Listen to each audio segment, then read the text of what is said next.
what has been the focus of your campaign, and do you see any intersectionality with you as well as the Republican Party and the Democrat Party? Well, in so many ways, what we're trying to do in my campaign, and it's a moment in the movement, it has linked to Martin Luther King Jr., Fannie Lou Hamer, and Rabbi Herschel Edward Zaid, and others.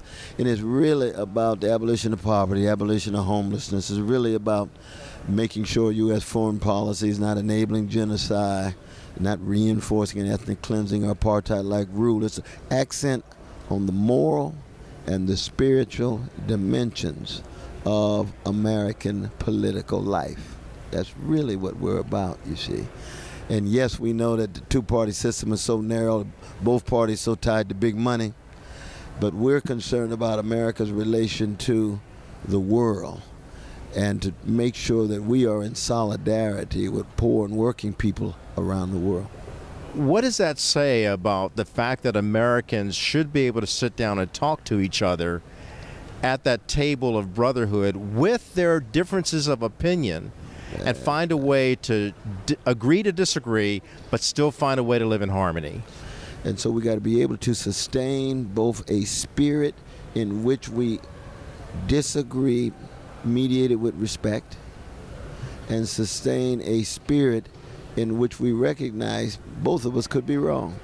So we have to be self-critical or Socratic in that deep sense. Now, I also speak as a Christian, you see, so I believe that each and every person has a sanctity and a dignity that no political system can crush.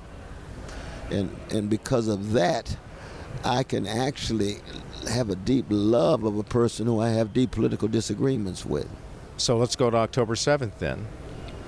The attack, Hamas, a proxy of Iran, which still says death to America, death to Israel. That's Little wrong. Satan, That's big immoral. Satan. That's right. And then last night here on the floor, we heard from the families of the hostage Hirsch Goldberg. Yes.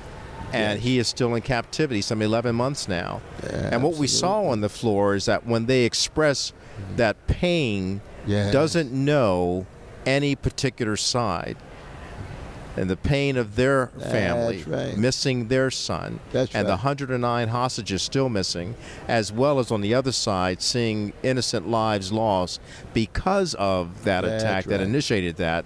That's right. There were people breaking down in tears on the Democratic floor. Absolutely.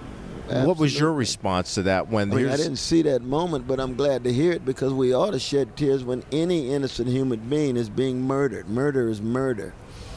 At the same time, of course, they shut down the possibility of a Palestinian speaking, talking about the murder of Palestinians, and we'd want to see the same tears. I want to see the same tears for Palestinians, Israelis, as I said, Americans, Brazilians, Ethiopians, Chinese. We ought to be morally consistent persons. Murder is murder. Occupation is occupation. Domination is domination. How do we remain in contact with the humanity of each other? What's your hope for America? My hope for America is that it could fall in love with the struggle for truth and justice and love. And by love, I mean steadfast commitment to the welfare of other people, no matter what gender, color, culture, national identity. And that requires a moral and a spiritual renaissance of falling in love, especially with the most vulnerable, poor people, working people, not just here, but around the world, in the face of what? What's inside of all of us? Greed, hatred, indifference. And when you have systems of organized greed, wealth inequality, people living like kings and queens, people walking around like paupers, something's wrong. Something's wrong.